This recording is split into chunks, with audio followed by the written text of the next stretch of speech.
Sinasabi ko na nga ba, hindi ka dapat pagkatiwalaan.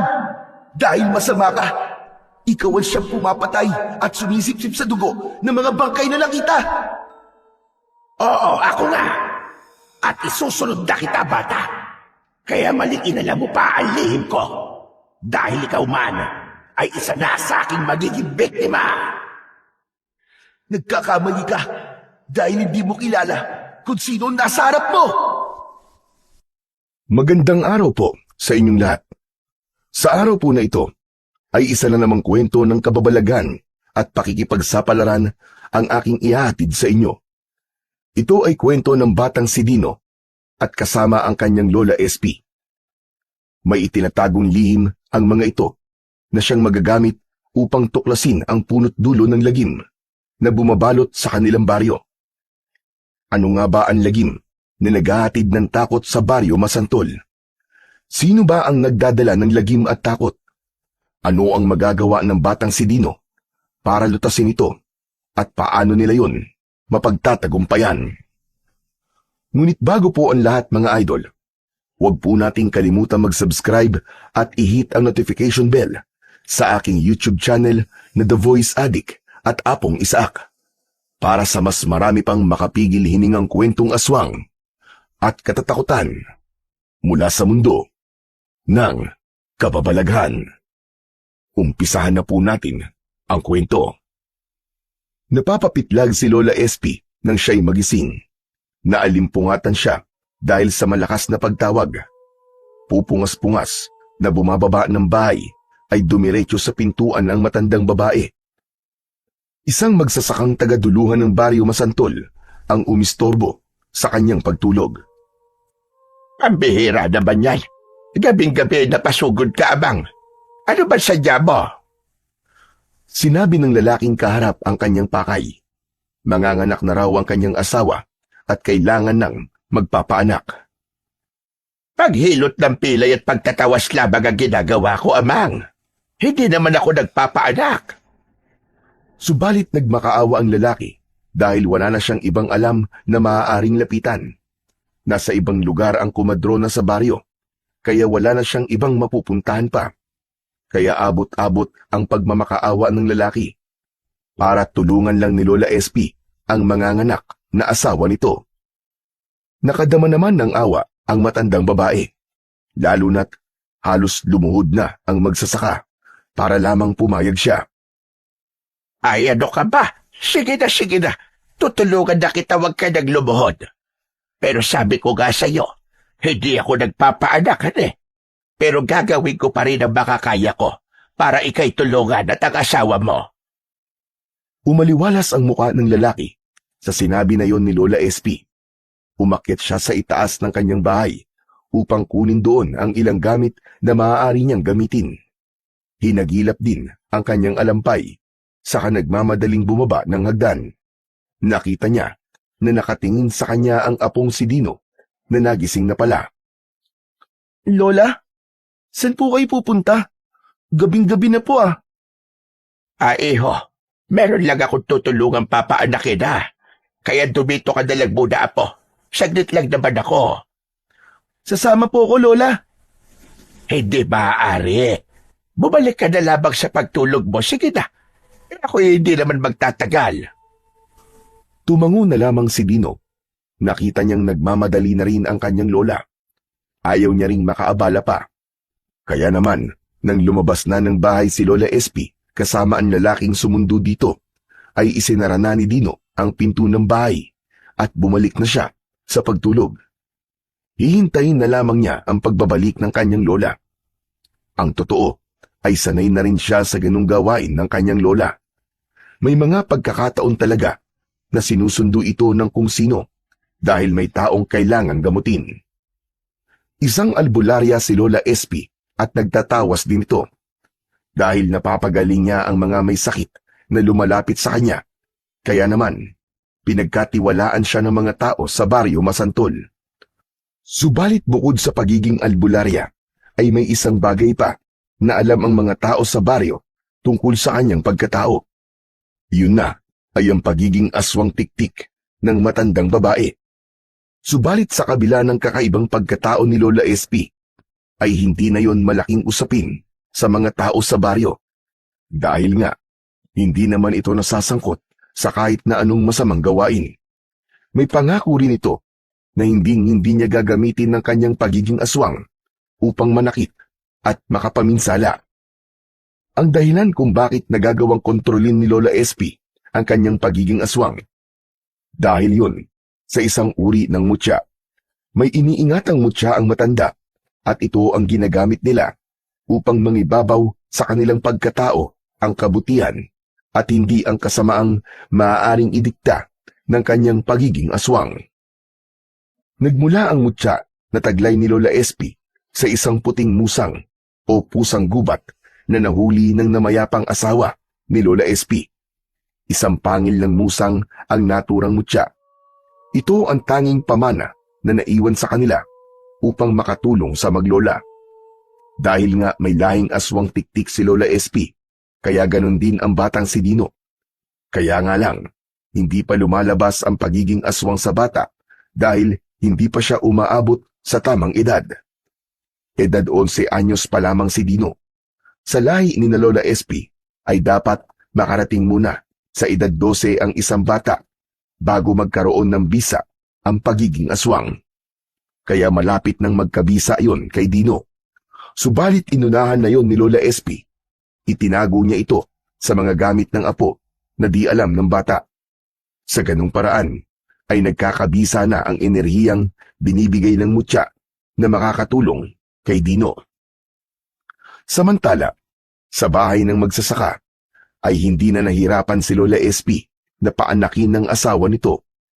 Nang dumating sila, ay nakalabas na ang bata at walang tigil sa pag-iyak. Kaya pinutol na lamang ni Lola SP ang pusod ng sanggol. Nilinisan ito at binihisan, saka itinabi sa nanay. Bagamat gano'n na lamang ang ginawa ni Lola SP, abot-abot pa rin ang pasasalamat sa kanya ng lalaking magsasaka. May ibinigay pa sa kanyang saging at mga gulay bilang pasasalamat. Nako, hindi na. Wala naman akong ginawa dahil nakapagsilang na ang asawa mo nang dumating tayo.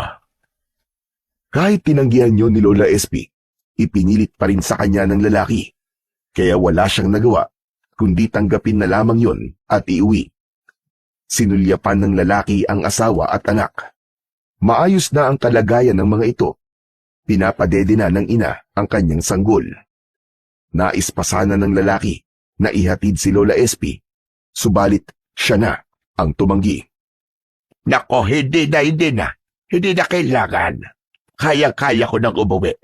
Mas kailangan ka rito ng asawa at anak mo. Huwag mo kong alalahanin. Kaya kong umuwi mag-isa. Saka maliwanag naman ang sikat ng buwan, kaya may tanglaw ako sa aking daraanan. Dahil ayaw ni Lola SP na ihatid pa siya, kaya nagpaalam na ito sa lalaki. Lumabas na siya ng bahay upang bagtasin ang daan pauwi. Gaya ng nasabi niya, sadyang maliwanag ang buwan ng gabing yun. Liwanag na nanghahalina, subalit tila may ikinukubli. Sa paglalakad ni Lola SP, ay nakaramdam siya ng kung anong ingay. Subalit sanay na siya. Hindi na lang niya pinansin ang anumang ingay na kanyang naririnig, hanggang sa makarating siya sa kanilang bahay. Tulog na tulog si Dino nang makauwi si Lola SP. Napagod siya sa paglalakad, kaya nakaramdam na rin siya ng pagod. May ilang oras pa bago magliwanag, kaya nagtungo na siya sa kanyang iniwang nakalatag na tulugan at doon ay muling nahiga. Saglit pa ay dinalaw na siya ng antok at ganap ng nakatulog. Mag-aalas 9 na ng umaga nang magising si Lola SP dahil sa tapik ng apo sa kanyang puwitan. Ano ba problema mo, Dino? Napapalakas na ba yata ang palo mo sa kwetang ko? Kasi naman po Lola, yung hirap niyo pong gisingin Kanina pa po kita ginigising. Mukhang tanghali na pala. Yeske, napasarap yata ang tulog ko Kasi nga po, napuyat po kayo kagabi, Lola. Oo nga pala. Meron nga palang sumundo sa akin kagabi. Buti na lang at nakapanganak na nang dumating ako. Kaya wala na akong ginawa. Aba, teka ka pala. Bakit mo ba ako ginising? Kasi po, may naghahanap po sa inyo, Lola. Sino naman? Si Kapitan Rustico po. Gusto raw po kayong makausap. Ano ka ba? Si Kapitan? Abay, bakit naman kaya? Lagot kayo, Lola. Baka may ginawa kayong kalokohan, kaya hinahanap ka ni Kapitan. Aba, lokong bata ito. Ano kalokohan ba ang sinasabi mo? Hoy, mabait ang lola mo. Hindi mo katulad na pasaway. Lola naman eh. O siya, sige sandali. At baka bago na nga. Haharapin ko lamang si Kapitan para malaman kung bakit niya ako hinahanap. Nag-ayos ng kanyang sarili si Lola SP. Ipinusod ang buhok, saka humarap kay Kapitan. Kasama ng Kapitan ang isang tanod. Sa palagay ng matanda, ay mahalagaan sadya ng mga ito sa kanya. Magandang araw po sa inyo, Lola SP. Magandang araw din naman sa inyo, Kapitan Rustico. Ano po ba ang atin? May sumbong po kasi na ipinarating sa akin.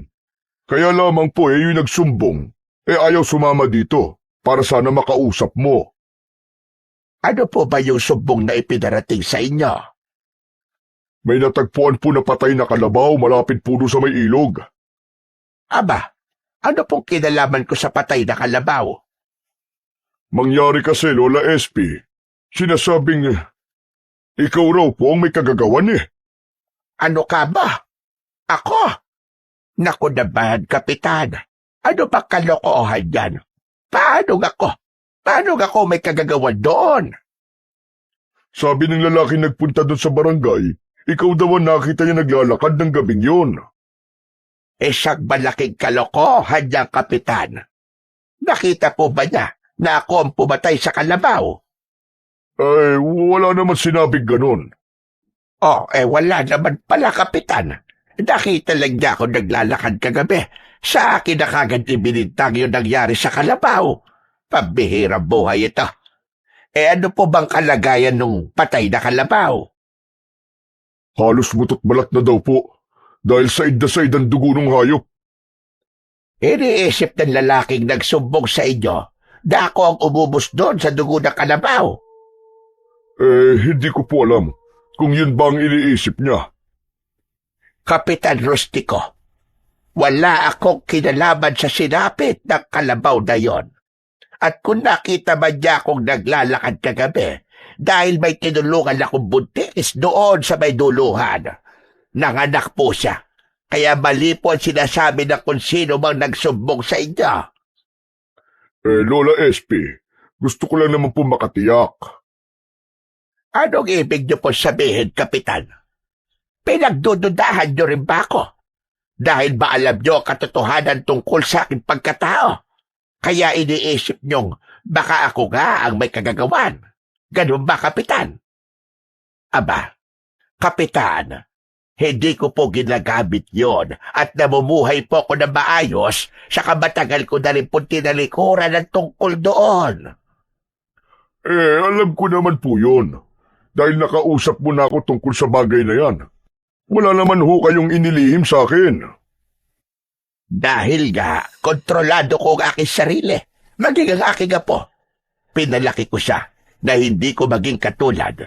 Kaya nga sana naman, wag nyo na akong pagdudahan pa. Kaya kung ano man na nangyari sa hayop na yon, hindi po ako ang may kagagawan. Wala akong alam doon, Kapitan Rustico. Nagpaalam na ang Kapitan kay Lola SP. Habang papalayo naman ay nakatingin ang matandang babae kay Kapitan Rustico. Nasasaktan siya sa ginawa ng Kapitan, lalo na't walang katotohanan ang isinumbong ng lalaking nagtungo sa kanyang opisina. Hanggang ngayon pala ay hindi siya pinagkakatiwalaan. Ang naging pag-uusap ni na Kapitan at Lola SP ay hindi naging lingid kay Dino. Lola SP, bakit po sa inyo binibintang yung nangyari po dun sa kalabaw? Hindi ko nga rin alam, Dino. Kaya nga, wala sa ayos si Kapitan. Saka, ang laki-laki po ng kalabaw para patayin nyo. Tapos ubos din po ang dugo. Kaya nga hindi ko maintindihan na po. Ay hala, huwag mo na nga pa ng pansinin ang tungkol doon na po. Halika na, at tulungan mo na lamang ako magluto para tayo'y makakain na. Pagkatapos kumain, ay nagpahinga si Lola SP, habang lumabas naman ng bahay si Dino para makipaglaro. Hindi maalis sa isipan ng matandang babae ang mga sinabi ni Kapitan. Kung totoo man ang tungkol sa patay na kalabaw na butot balat, ay sino ang gagawa nun?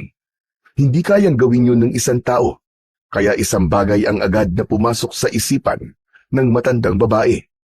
Isang kakaibang nilalang ang may gawa noon. Isang maligno, isang halimaw, o isang uri ng aswang. Samantala, sa paglabas ng bahay, ay nakasalubong ni Dino ang kanyang kaibigang si Jojo.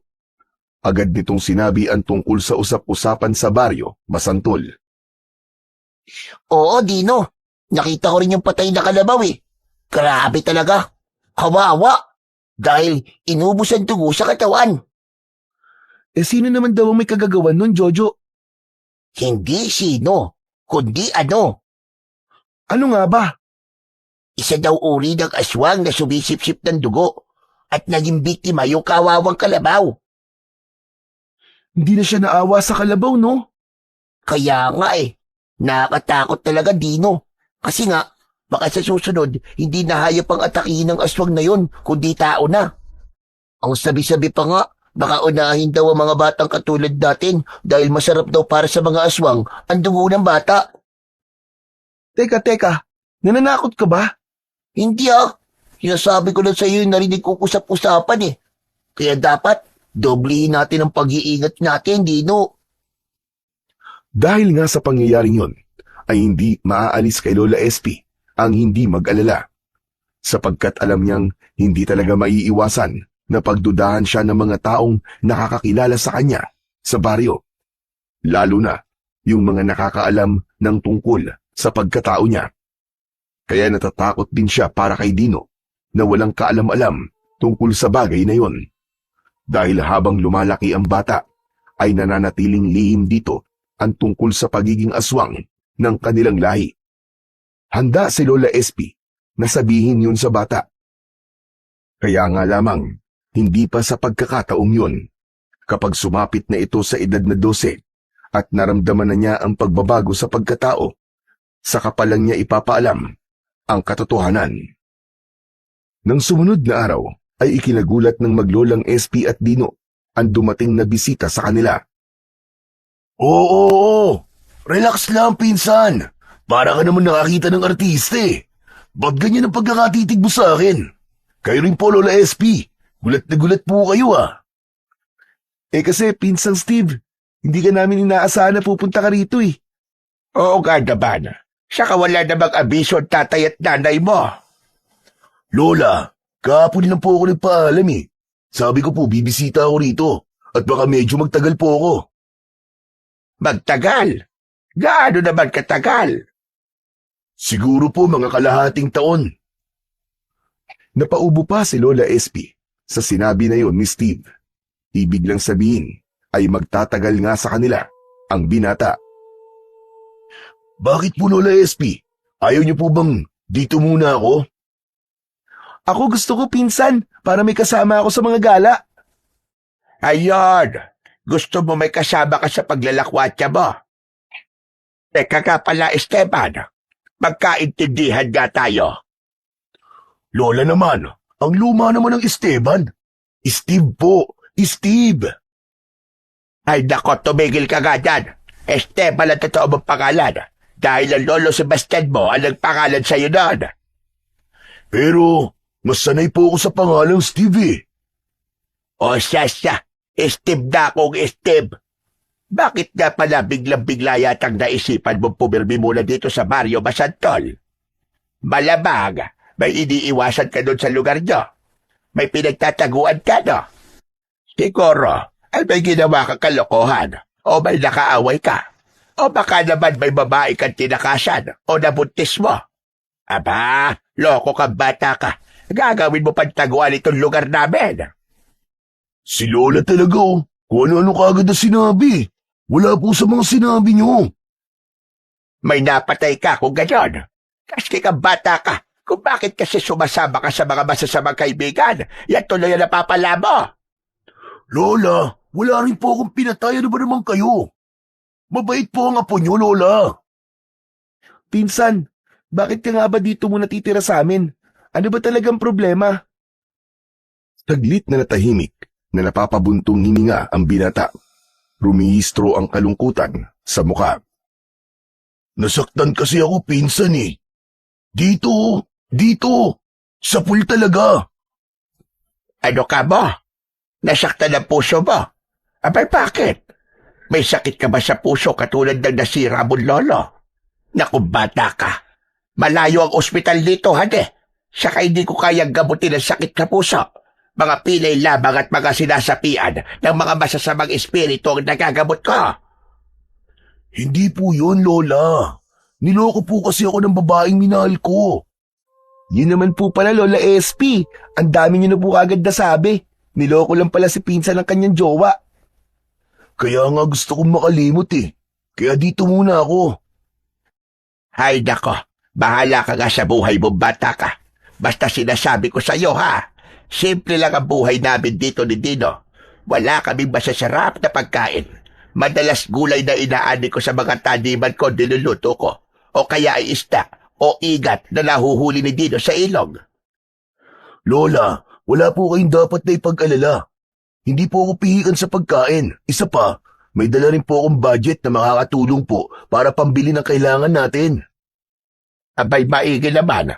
Dahil wala ka maaasahan sa amin. Alam mong payak lang ang buhay namin dito sa baryo. Pagkatapos na magkaintindihan sina Lola SP at ang apong si Steve sa magiging pagtira nito sa kanila, ay naghanda na ng kanilang magiging pagkain ang matandang babae. Samantala, lumabas naman ng bahay ang magpinsan upang maglakad-lakad. Tiyak namang tatawagin na lamang sila ni Lola SP kapag maaari na silang kumain. Nako, pinsan, alam mo, natitiyak ko malilibang ka rito sa baryo namin. Alam ko naman yun eh. Kaya nga pinili kong dito muna. Siyempre, para makalimot, di ba? Tama yun. Malay mo, dito mo makita ang ipapalit mo sa jowa mo ng loko sa'yo. Pwede rin. Baka nga taga rito magiging kapalaran ko. Habang naglalakad ang dalawa, biglang hinawakan ni Steve ang kamay ni Dino para tumigil sila muna, pansamantala sa paglalakad. Wait lang, pinsan. Teka lang ha. Oh, bakit? Sino yun? Alin? Yung matandang naglalakad? Ah, si Lola Guada yun, na taga-riyan sa duluhan. Bakit, pinsan? Ngayon ka lang ba nakakita ng matandang kuba? Ano ka ba? Hindi siya sinasabi ko. Yun ho. Ayun. Yung babaeng naroon sa harap ng kubo at gumagawa ng siga. Nasaan? Aba, oo nga no. Ngayon ko lang din siya nakita dito, Steve. Ibig mong sabihin, malamang dahi din siya. Bagong salita dito sa baryo. Parang ganun, kasi ang alam ko matagal nang walang nakatira sa kubong yan. Minsan na kami nagawi dyan ng kaibigan ko si Jojo at walang nakatira. Meron na pala ngayon. Ang ganda niya, pinsan. Oo nga, maganda. Bakit, kursunada mo? Basta nagagandahan lang ako. Mukhang timing talaga ang pagbabakasyon ko dito sa inyong baryo ah. Oh, iba ang ngiti mo, pinsan ah. May pinaplano ka, no? Naisip ko lang, pwede sigurong makipagkilala tayo sa kanya. Nagpaplano sanang lumapit si Steve sa nakitang dalaga na malapit sa kubo nang marinig nila ang tawag ni Lola SP. Naku po, bumubusina na si Lola SP. Tinatawag na tayo, Steve. Oo nga no, baka tapos na magluto at kakain na tayo. Tama ka dyan, kaya umuwi na muna tayo bago pa magalit si Lola SP sa atin. Sige, umuwi na muna tayo. May ibang pagkakataon pa naman para makilala ko ang babaeng nakikita natin eh. Mukhang dyan nga siya nakatira sa kubo. Bumalik na muna ng bahay ang magpinsan. Habang kumakain, ay nabanggit ni Dino ang tungkol sa babaeng kanilang nakita. Ikinagulat naman yon ni Lola SP. Hindi ko rin alam na may nakatira na pala sa kubod dating tirahan ni na Igme. Nagulat nga din po ako, Lola eh. Dati naman walang nakatira doon. Baka po ka mag-anak na nagbabakasyon din. May kasama ba siya sa kubo, Apo? Hindi po namin alam, Lola eh, dahil hindi po kami lumapit doon. Pero sa susunod na araw po, papasyal po kami doon. Ano ka ba? Papasyal? Abay, bakit naman? Makikipagkaibigan daw po si Pinsan. Yun po ang sabi niya. Esteban, ayoko na gagawa ka ng kalokohan dito, ha? Mapapauwi ka talaga ng maaga kapag binigyan mo ako ng problema. Si Lola naman talaga oh.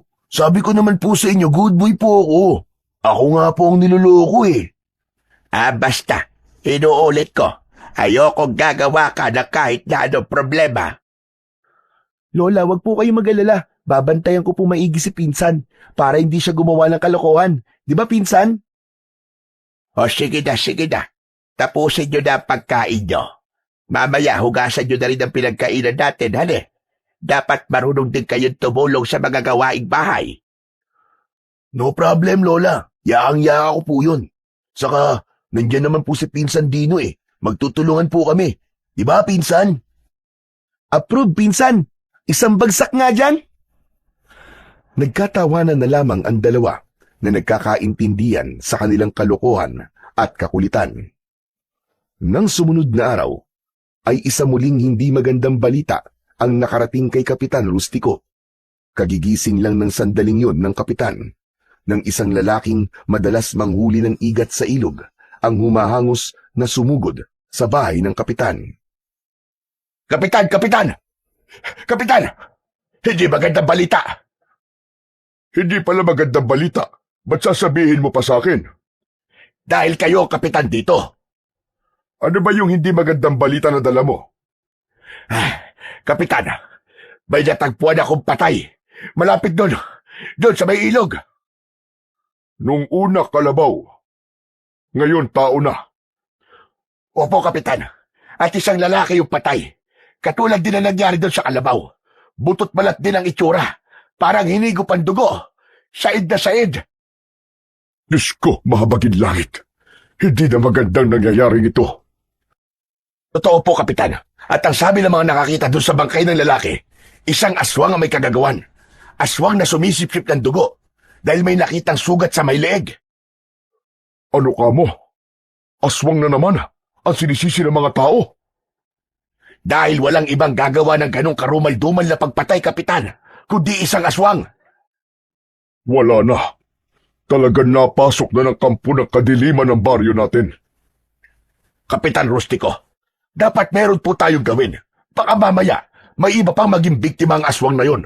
Delikado ang baryo natin. Baka isa-isa tayong maubos dito. Hanggang sa umalis na ang lalaking nagbalita kay Kapitan Rustico. Hindi mapalagay ang kapitan.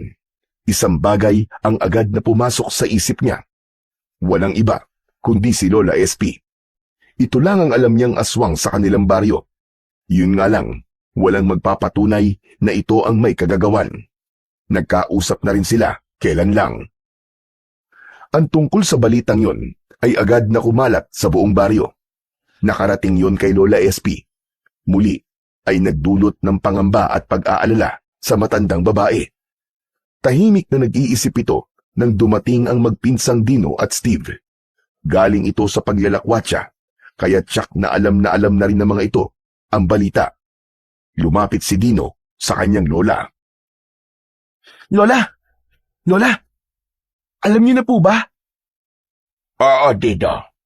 Nakarating na rin sa akin ang balita. Mukhang wrong timing po yata ang pagpunta ko rito ah.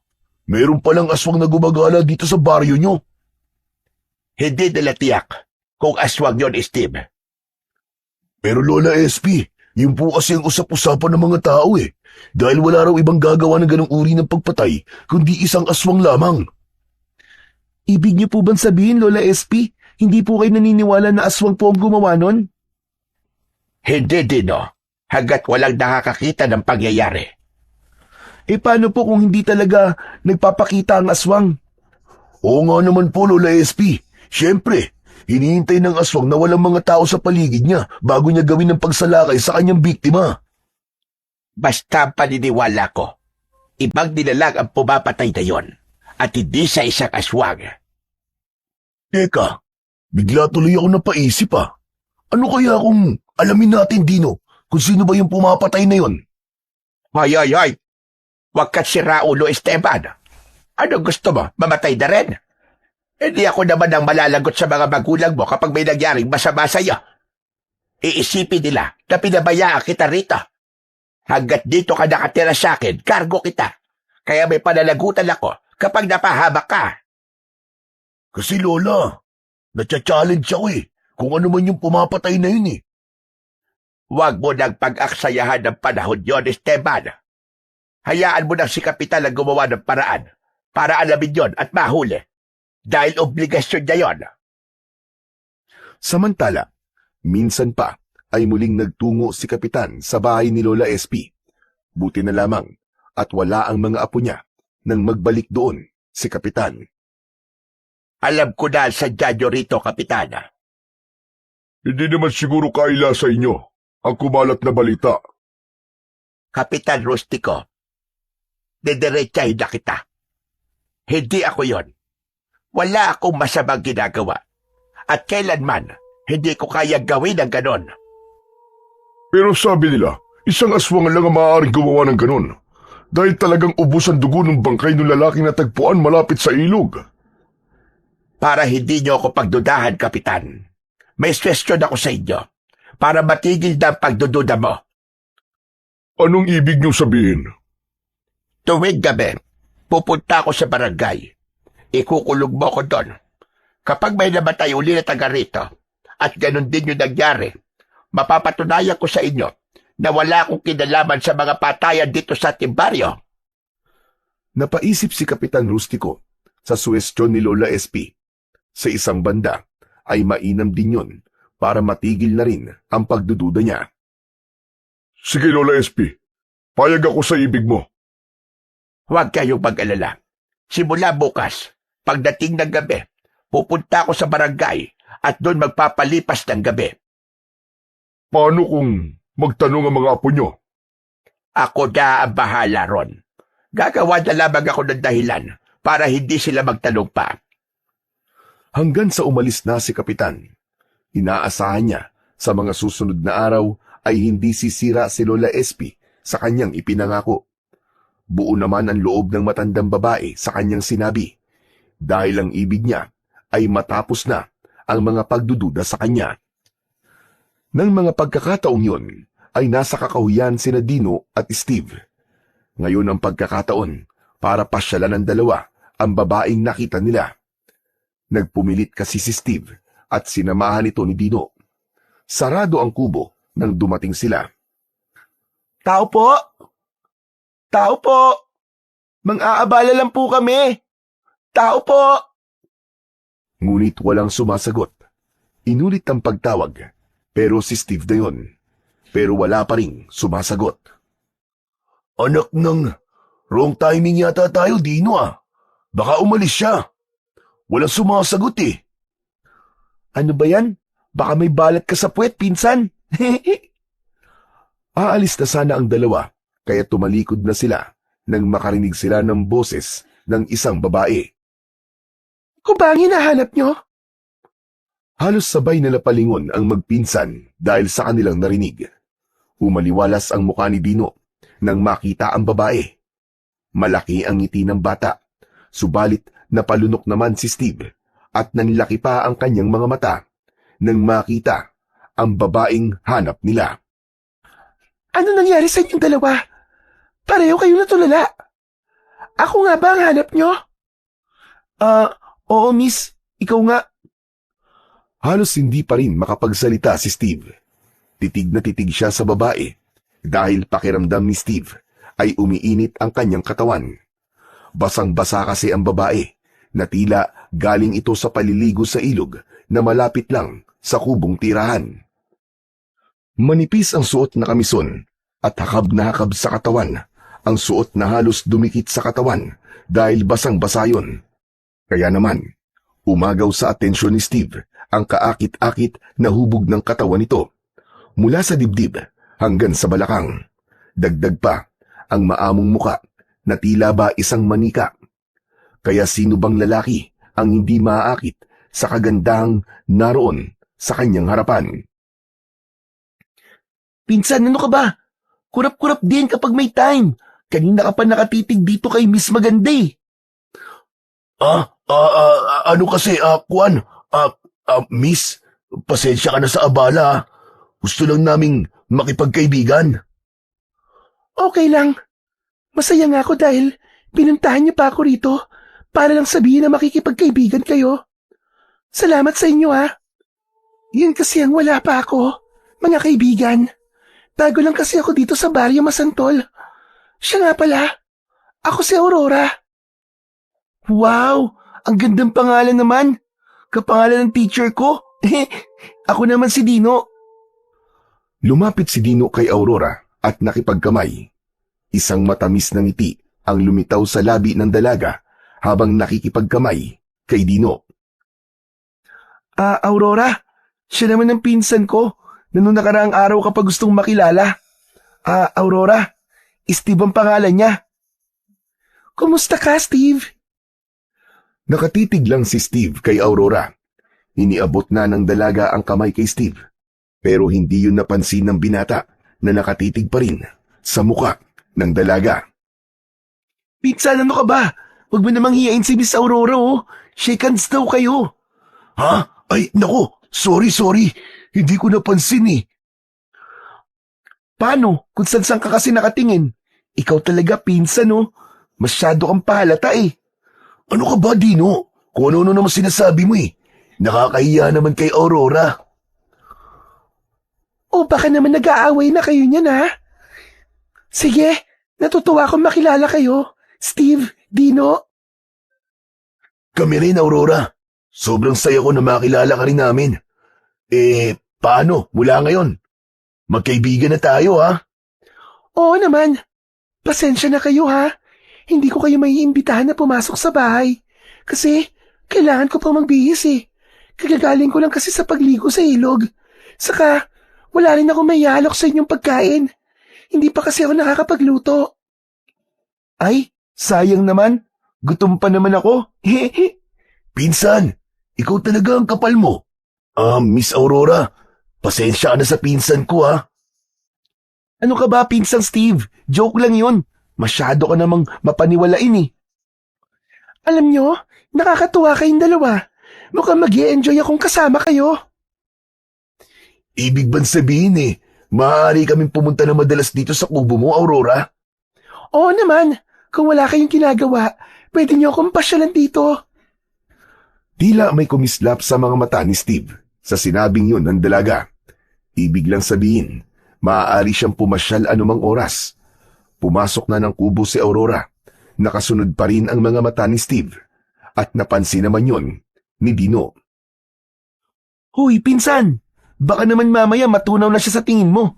Hinay-hinay lang ha. Baka mamaya kung ano nang ginagawa mo sa kanya dyan sa utak mo ha. Ikaw talaga, pinsan, oh. Ang bata-bata mo pa. Kung ano-ano nang sinasabi mo. Sus, kunwari ka pa eh. Tara na ngang umuwi. At baka nag-aalala na sa atin si Lola SP. Umalis na ang magpinsan. Iniwan na nila ang kubo ni Aurora. Pero habang naglalakad, ay isang bagay ang nasa isip ni Steve. Babalikan niya ang dalaga dahil hindi niya maaaring dayain ang kanyang nararamdaman. Humahanga siya rito at iba ang dating sa kanya ng taglay nitong kagandahan. Tila batubalani yun na humihigop sa kanya. Galit si Lola SP nang dumating ang magpinsan. Pambihira kayo.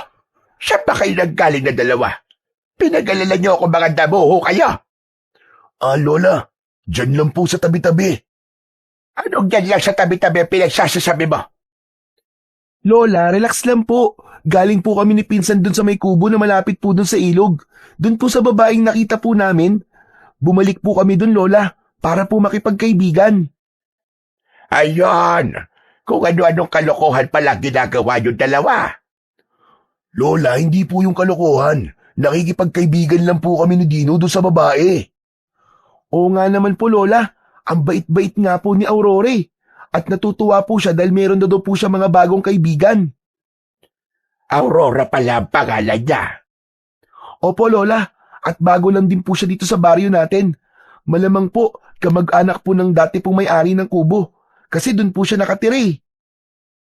Hindi niyo ba naitanong? Hindi na po, Lola eh. Pero mukha naman po siya mabait. At saksakan pa po ng ganda. Basta, yung nasabi ko na sa'yo, Esteban ha, tatandaan mo yon. Ayokong may gagawin kang kalokohan dito. Ayokong bibigyan mo ko ng kahihiyan. Minsan pa ay muling ipinaalala ni Lola SP kay Steve na kailangan magpapakabait ito habang nakatira sa kanya. Ngumiti lamang ang binata at nag-thumbs up pa sa kanyang lola. Sumapit ang gabi, nagpaalam ang matandang babae sa kanyang dalawang apo. Kami muna ni Pinsan ang bahala dito sa bahay, Lola SP. Oo, Dido. Dahil may pupuntahan labag ako. Magdabag ako ron at bukas na ng-umaga ako uuwi. Saan po kayo pupunta, Lola? Ay nako, wag na kayo maraming tanong. Basta kayo na lamang muna ang bahala dito sa bahay natin, hane. Ang labo niyo naman po, Lola eh. Ba't ayaw niyo pong sabihin kung saan po kayo pupunta? Paano po kung may biglang humanap sa inyo? Ano pong sasabihin namin? Sige na nga, sasabihin ko na. Doon muna ako sa barangay magpapalipas ng gabi. Meron kasing may sakit na dadalhin doon at kailangan gamutin ko siya. Nakiusap sa akin si Kapitan na doon na muna ako. Aba, siyempre pumayag ako kasi nga, yun naman talaga ang trabaho ko, hindi ba? Yun naman pala eh. Gusto niyo pang ilihim sa amin. Eh di ayos na po, Lola. Eh di ayos na tayo. Hindi na kayo mag-uusisa pa. Hindi na po, Lola. Sige po. Kami na po ni Pinsan ang bahala dito sa bahay. Naghanda na si Lola SP. Kinuha na ang kanyang alampay upang magtungo na sa barangay. Alam niyang naghihintay na rin doon si Kapitan Rustico, gaya ng kanilang napag-usapan. Ilang gabi siyang magpapalipas sa loob ng barangay upang patunayan sa kapitan na wala siyang kinalaman sa mga nangyayari sa nakalipas na araw.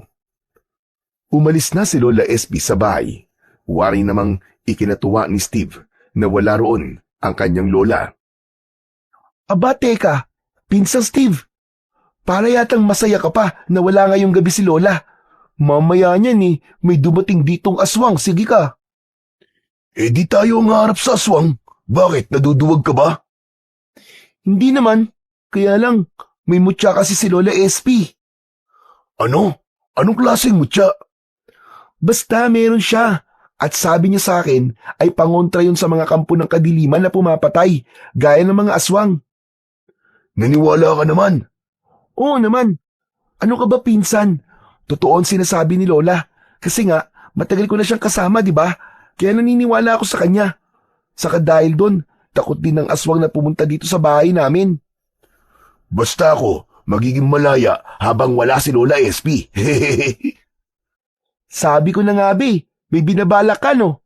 Kaya masaya ka na wala si Lola.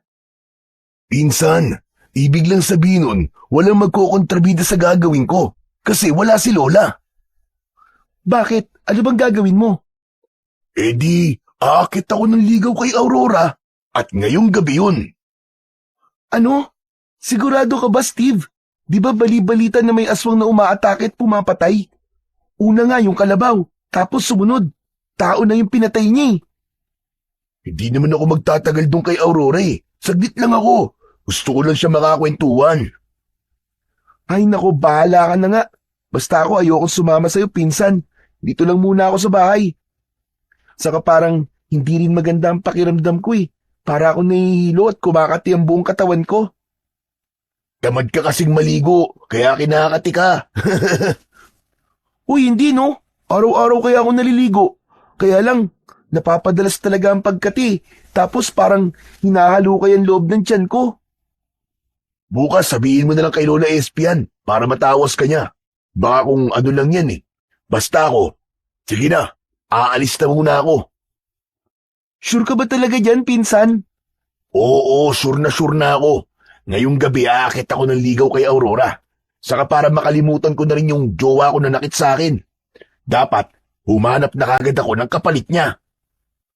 Wala namang magagawa si Dino para pigilan ang pinsan, kaya hinayaan niya na lang ito.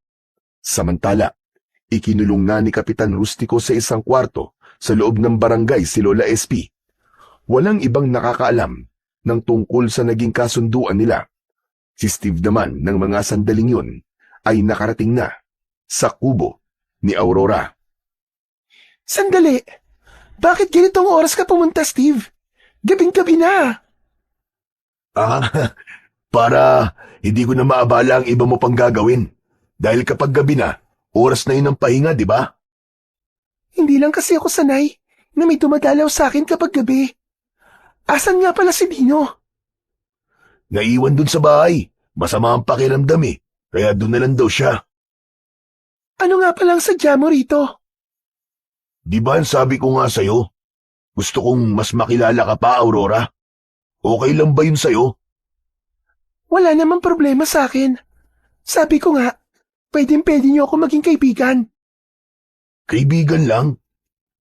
Bakit? May iba ka pa bang gusto bukod sa pagiging magkaibigan? Napangiti na lamang si Steve. Ang ngiting pinakawalan ng binata ay naunawaan naman ni Aurora. Batid niyang higit pa sa pagiging magkaibigan lang ang nais nito. Naging bukas sa kanilang pag-uusap si Aurora. Sinabi nito na galing siya sa malayong probinsya at piniling manirahan sa baryo Masantol.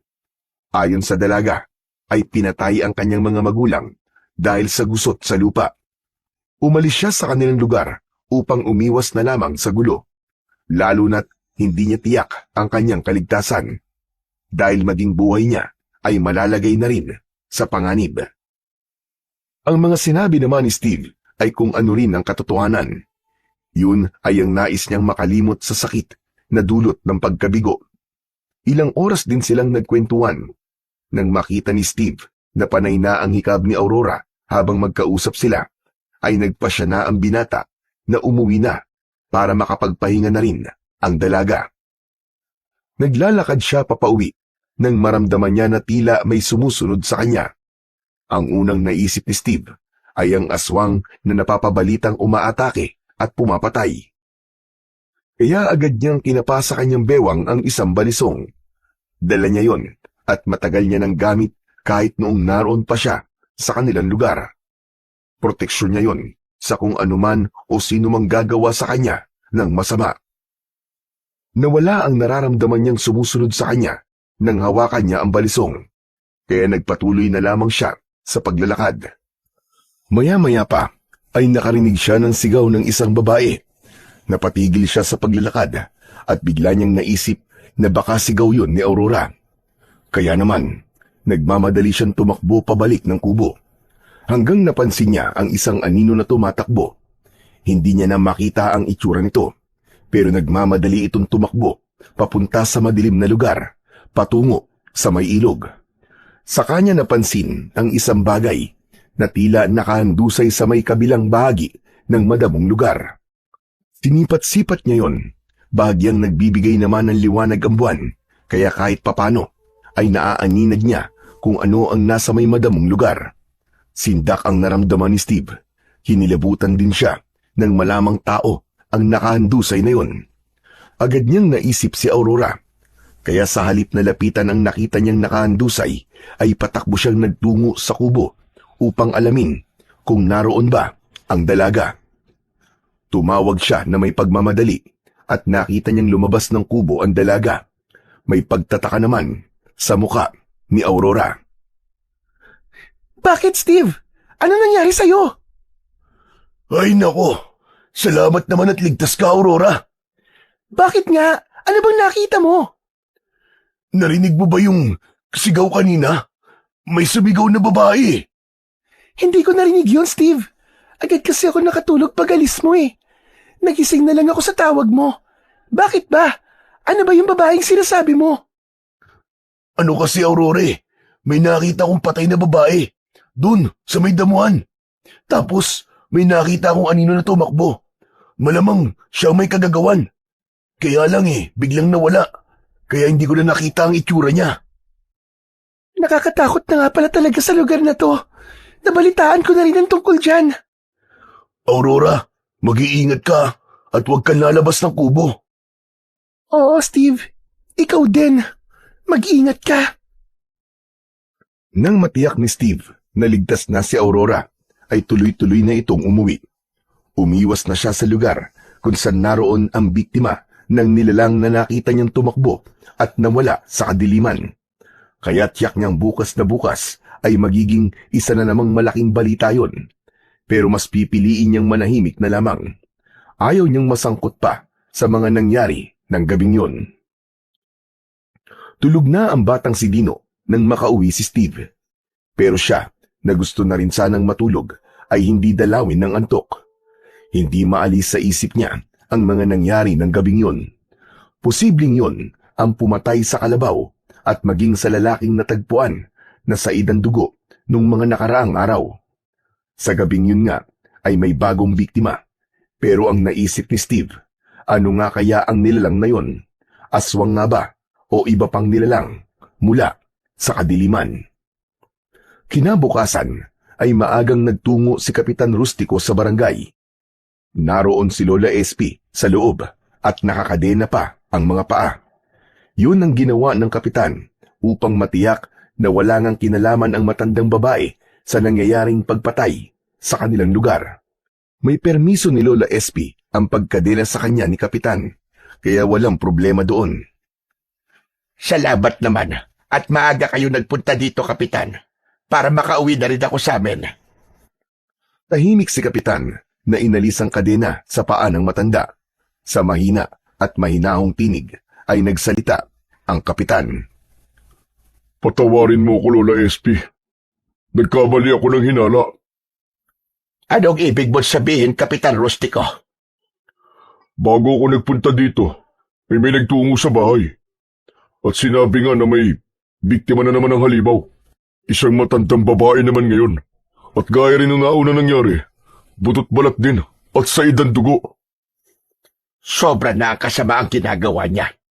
Ayaw niya talagang tumigil. Tama kayo. Talaga napasok na ng kampo ng kadiliman ng Baryo Masantol. Alam kong hindi po kayo yun, Lola SP.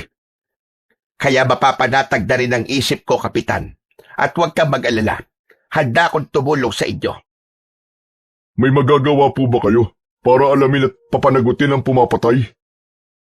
Hindi ako nangangako, Kapitan Rustico. Pero handa akong subukan ang magagawa ko. Salamat po, Lola SP. Malaking bagay po yun para mawala ang takot ng mga taga rito sa baryo. Umuwi na si Lola SP na wala ng pangamba sa kanyang puso dahil napatunayan niya kay kapitan na wala siyang kinalaman sa mga nangyaring lagim sa baryo. Subalit naroon pa rin ang pag-aalala ng matandang babae dahil maaaring isa kina Dino at Steve ay pwedeng maging biktima. Kaya nga sinabi niyang handa siyang tumulong sa anumang pinaplano ng kapitan para puksain ang nilalang na naghahasik ng lagim sa baryo Masantol. Tulog pa ang dalawang apo nang dumating ng bahay si Lola SP dahil maaga pa. Hindi niya muna ginising ang mga ito. Naganda na lang siya ng kanilang magiging pagkain. Pagkatapos makapagluto, ay ginising na niya sina Steve at Dino upang sabayan siya sa pagkain ng almusal. Nang makatapos kumain, ay napansin ni Lola SP ang pagiging tahimik ni Steve. Esteban, may problema ba, iho? Parang wala ka yatang kibo ngayon. Wala po, Lola. Hindi ako naniniwala. Hindi ka dating ganyan. Kaya kahit hindi mo sabihin sa akin, alam kong meron kang iniisip. Lola, alam ko po kung anong iniisip ni Pinsan. Yung babaeng nakita po namin dun sa may ilog, si Aurora po. Nagpunta po kasi siya dun kagabi. Dino, ano ka ba? Pinsan talaga oh. Gusto pang itago kay Lola eh. Mas maiging alam niya. Nagpunta ka kagabi ron? Ano bang ginawa mo ron, Jasky, kang bata ka? Sabi po ni Pinsan, mandiligaw daw siya. Ewan ko lang kung sinagot na siya. Hindi ko nga po alam kung anong oras siyang umuwi. Kasi po, nakatulog na po ako sa paghihintay sa kanya. Sa ginawa mong yan, inilagay mo ang sarili mo sa panganib. Palibasa kagigising nyo lang, kaya hindi nyo alam ang balita. Bakit la? Ano pong balita? May natagpuan na namang patay, at katulad din ng mga nauna ang paraan, at naging kondisyon ng biktima. Hindi na napigil pa ni Steve ang sarili, kaya kusa niya nang sinabi ang kanyang nalalaman. Lola, ang totoo po niyan eh. Nakita ko po siya kagabi. Ano sabi mo? Nakita mo yung pumatay doon sa babae? Opo, Lola. Pero hindi ko po namukhaan eh. Madilim po kasi. Swerte mo pa rin, pinsan, kasi nga hindi ka inatake. Kundi, kwento ka na lamang sana ngayon. Ang bihira na yan. Kaya pala habang nasa barangay ako kagabi, hindi ako mapalagay. Yung pala'y wala ka rito sa bahay. Buti na lang, hindi na ako babalik doon. Tapos na yung naging usapan namin ni Kapitan. Teka, pinsan, kung malapit dun sa bahay ni Aurora yung sinabi mong nakita mong pumatay, delikado siya sa halimaw na yun. Yun na nga pinsan eh. Kaya iniisip ko kung paano ko siya matutulungan. Baka kasi sa susunod, siya na mabalitaan natin na inatake ng halimaw. Delikado nga siya. Lalo na kung nag-iisa lamang ang babaeng yon sa kubo niya. Dahil nag-aalala si Steve sa kaligtasan ni Aurora, kaya nagbalik siya sa tirahan ng dalaga at kasama na niya si Dino. May suwestyon si Steve sa dalaga. Mas maiging umalis ka na muna dito sa kubo, Aurora. Humanap ka ng ibang matutuluyan. Oo nga naman, Aurora. Kasi baka may mangyaring masama sa iyo dito eh. Salamat sa pag-aalala nyo. Pero ayos lang ako dito. Hindi ka okay dito, Aurora. Alam mo naman yung mga nangyari, di ba? Wala yun. Huwag niyong isipin yun. Baka kasi mapahamak ka eh. Ayokong may masamang mangyari sa'yo. Wow! Ang sweet naman ni Pinsan. Nakakakilig. Ayan tuloy oh. Tignan nyo, gumagapag na ang mga langgam papalapit sa kinatatayuan nyo. Naku po! Aray! Kinagat na yata ako! Aray! Ang sakit mga gat ng langgam! Hoy, Dino! Huwag kang OA dyan. Panira ka eh. Nakakatuwa talaga yung pinsan mo, Steve. Pasensya ka na sa kanya. Makulit talaga yan eh. Wala yun. Natutuwa nga ako eh. Parang ang saya niyang kasama. Kaya kapag akong kasama mo, Aurora, tsak, happy ang buhay mo. Oh, ikaw talaga, pinsan ha. Gusto mo pa yatang manulot eh. Akin lang si Aurora, no? Anong sabi mo, Steve? Ha? Kwan. Oo, wala yun. Kalimutan mo na. Huwag mong intindihin yun. Hindi pa tayo ha. Saka, hindi ka pa nga nanliligaw sa akin eh. Eh kung manligaw ako, Aurora, may pag-asa ba? Naku po, dumiskarte na nga si Cupido. Parang kailangan na yata akong sumibat nito para makapag-usap kayo ng maayos. Wag, Dino. Okay lang na nandito ka. Sorry, pinsan ha. Gusto ni Aurora na nandito ako eh. Paano ba yan? Siguro, wala siyang tiwala sa karakas mo. Ano ka ba? Matinutuoits, no? At hindi ko gagawa ng masama si Aurora. Sabi ko nga, mamahalin ko siya. Ang bilis mo naman, Steve. Pwede bang pag-isipan ko muna yung mga sinasabi mo? Oo ba? Ikaw ang bahala. Pero sana, huwag mo naman patagalin. Mga 1 hour pwede na. Ayos na ba yun, pinsan? Napangiti na lamang si Aurora. Lalo namang nadagdagan ang paghanga ni Steve sa dalaga dahil nakita niya ang dimple sa pisngi nito. Kakaiba talaga ang taglay na ganda ni Aurora. Yun nga lang, hindi na kumbinsi ni Steve ang dalaga upang umalis sa kubo at lumipat sa ibang lugar. Samantala, lumipas pa ang ilang araw. Walang nabalita na namatay o inatake ng kung anong halimaw, kaya medyo nabawasan ang pag-aalala ng mga taga-baryo Masantol. Maging si Kapitan ay nakahinga na rin ng maluwag. Umasa na hindi na mauulit ang hindi magandang balita dahil magiging malaking problema niya kung magpapatuloy ang hindi magandang pangyayari sa baryo na kanyang nasasakupan. Sa bahay naman ni na Lola SP ng gabing yon, hindi makatulog si Dino. Napansin ni Lola SP na hindi mapalagay ang bata. Ayaw din dalawin ng antok ang matandang babae, kaya nilapitan niya si Dino na nasa may pinto ng bahay at doon nakatambay. Hindi mo na dapat binuksan pa ang pinto, Apo. Baka mamaya dyan may kung anong biglang sumulpot dyan mula sa dilim. Ang init-init po kasi ng pakiramdam ko, Lola SP. Para bang dinadarang po ako sa apoy. Ang pinsan mo, nasaan na? Tulog na po eh. Buti pa siya. Kanina pa ang sarap ng tulog. Pero ako po, nahihirapan po talaga ako makatulog. Hindi ko po may paliwanag ang nararamdaman ko, Lola. Bakit po kaya ganun? Bukod po sa ang init-init po ng pakiramdam ko, para din po may humahalukay po sa tiyan ko at may makati po sa balat ko. Hindi ba malapit na ang kaarawan mo, Apo? Opo, Lola. Magte-12 years old na po ako. Kaya hindi nakapagtataka ang mga nararamdaman mo. Huminga ng malalim ang matandang babae. May pagtataka na nakatingin si Dino sa kanyang lola. Bakit po, Lola? Ano po bang meron? Ba't niyo po nasabi sa akin na hindi dapat ipagtaka yung nangyayari sa akin? Hindi ko alam, Apo, kung paano ko ito sasabihin sa iyo. Kaya lang, ito na ang tamang panahon para maintindihan mo ang lahat. Dahil wala akong magagawa para pigilan ang nakatadhana. Teka, ano po ba yun, Lola? Kinakabahan tuloy po ako sa inyo eh. Makinig kang mabuti. Ang totoo, Apo, dahil sa lahing kinabibilangan natin kung bakit may kakaiba kang nararamdaman. Dahil sa pagiging bahagi natin sa lahi ng aswang. Ha? Ano pong sabi niyo, Lola? Galing po tayo sa lahi ng aswang? Aba ka, Apo, at hindi na mapipigilan sa darating mong kaarawan ay magiging ganap ka ng aswang. May kakayahang magbago ang anyo para maging isang aswang tiktik.